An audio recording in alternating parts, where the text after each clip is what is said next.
Hello everyone, my name is Pranesh, and in this video I'm going to tell you how to rotate the coordinate axis in two-dimensional coordinate geometry.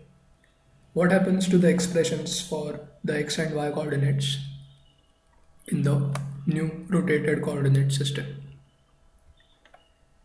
Now what does the concept say? It says that when the axes are rotated about the origin through a fixed angle, the coordinates of any point in the xy plane change by a fixed amount. Okay, let us see this figure. There are two pairs of perpendicular lines, a black pair and a blue pair. Now, the black pair represents our old coordinate system, hence I have added the subscript old to the axis. Now, the axes are rotated through an angle theta in anti-clockwise sense. So, the x old is now rotated in anti-clockwise direction by an angle theta. So it has now become x new. And similarly, the old y-axis is now rotated counterclockwise by an angle theta. Therefore, it has now become y new. Now the coordinates of point, let us consider any point P. So coordinates of point P in the old coordinate system are small x and small y. And coordinates of the same point in the new coordinate system will be capital X, comma capital Y represented in blue color in this diagram. Now in this video, we will obtain a relationship between the new coordinates x and y as well as the old coordinates small x and small y. Okay. Now to do that, we should know the relationship between Cartesian coordinates as well as the polar coordinates. Now, polar coordinates consist of a pair of numbers. The first number represents the distance of that particular point P from the origin or the pole, which is r in this case. And alpha represents an angle made by segment OP with the axis, which is with a reference axis, which is generally the x-axis. Now the relations are x is equal to r cos alpha and y equal to r sin alpha. If you don't know how these relations are obtained, let's try to get them. Imagine a perpendicular being dropped from point P on the x-axis. So now you have a right angle triangle, which will look like this. Now in that right angle triangle, the side which is opposite to the angle alpha will give you the sine of alpha. Therefore, this side divided by r will be sine alpha. But what is this? This side actually represents the y coordinate. Hence, y is equal to r sine alpha. Now let us consider this side of that right angle triangle. If you know that cos alpha is adjacent upon the hypotenuse, but the adjacent side is actually the x coordinate of point P. Therefore, x upon r is cos alpha, or x is equal to r cos alpha. Now in the new coordinate system, the distance r is same because none of these two points P and O are changing their positions. But the angle is now going to change. Initially it was alpha, but since now we have rotated the axis through an angle theta, the new angle would be alpha minus theta. Therefore, capital X will be r cos alpha minus theta and capital Y will be r sin alpha minus theta. So these are the coordinates in the new coordinate system, and they are represented in the polar form as well. Now if you expand the bracket, cos of alpha minus theta as well as sin of alpha minus theta, you will get cos of alpha minus theta as cos alpha cos theta plus sin alpha sin theta, and sin of alpha minus theta as sin alpha cos theta minus cos alpha sin theta. Now replacing cos of alpha minus theta by this expression, we will get capital X as r cos alpha cos theta plus r sin alpha sin theta. So I've basically multiplied these two terms by a common coefficient r.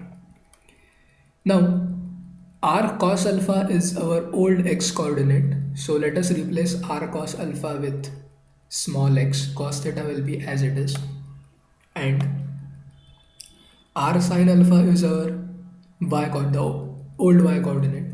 Therefore, we can replace r sin alpha by small y. Sin theta will be unchanged. Therefore, capital X or the new x coordinate will be x cos theta plus y sin theta. Similarly, substituting this expression for sin of alpha minus theta, we will get capital Y as r sin alpha cos theta minus r cos alpha sin theta. Again, r sin alpha can be replaced by small y, so this will be y cos theta, and r cos alpha can be replaced by x, which is the old x coordinate. So, and sin theta will be unchanged. So r cos alpha sin theta will be x sin theta. Therefore, the new y coordinate will be y cos theta minus x sin theta. Thus, if the axes are rotated through an angle theta, then the new coordinates are given by capital X is equal to x cos theta plus y sin theta, and capital Y equal to y cos theta minus x sin theta. Let us solve a problem. If the axes are rotated through an angle of 30 degrees in anti-clockwise direction, find the new coordinates of the point 1, 2. So in this case, the angle theta is 30 degrees and small x and small y are 1 and 2 respectively. Now note that since the rotation is anti-clockwise, theta is positive. If if the sense of rotation is clockwise, we should take that angle to be negative. So instead of anti-clockwise direction, if the rotation were in clockwise direction, you should take minus 30, but not in this case. Okay. Now using these formulas which we proved earlier, we can get capital X as small x into cos theta plus small y into sin theta. So small x is 1, theta is 30, and small y is 2. So 1 into cos 30 will be root 3 upon 2. 2 into sin 30 will be 2 into 1 upon 2, which is 1. So the new x coordinate will be root 3 by 2 plus 1. Now capital Y would be small y cos theta minus small x sin theta. Putting the values, we'll get 2 into cos 30, which is root 3 by 2, minus 1 into sin 30, which will be sin 30 or 1 upon 2.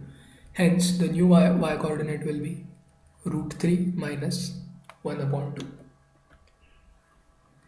So we obtained the new coordinates using the formulas which we proved, and they are root 3 by 2 plus 1, comma, root 3 minus 1 upon 2. So what did we learn in this video? We learned that when the axes are rotated through a fixed amount, the coordinates of any point they change, and we obtained the expressions for the coordinates in the new or the rotated coordinate system. Now we can also get an inverse transformation. That is, if you know the coordinates in the new coordinate system, capital X comma capital Y, you can get the old coordinates small x and small y, and that can be obtained by simply putting or replacing theta with minus theta, because earlier we rotated the system in counterclockwise direction Now in this case, to bring back, we should rotate the axis with same magnitude theta, but in in clockwise direction. So if you replace theta with minus theta, you will get these two expressions. I'll leave it to you to verify this and solve a couple of problems on this, or you can you can take the coordinates which we obtained earlier and get back to the original ones. That will be a good exercise. Okay. So the rotation of axis along with the shift of origin is often useful in simplifying the equations of curves, especially conic sections. We'll see this in our upcoming videos. So I hope you understood the concept of rotation of axis, how we get the relations between old and new coordinates, as well as the new and old coordinates. So please hit like and subscribe to my channel. I thank you all for watching this video patiently. You can contact me if you want any videos to be uploaded or topics to be explained. You can contact me on this email ID pranm.1991 @gmail.com. Thanks a lot. See you soon. Bye.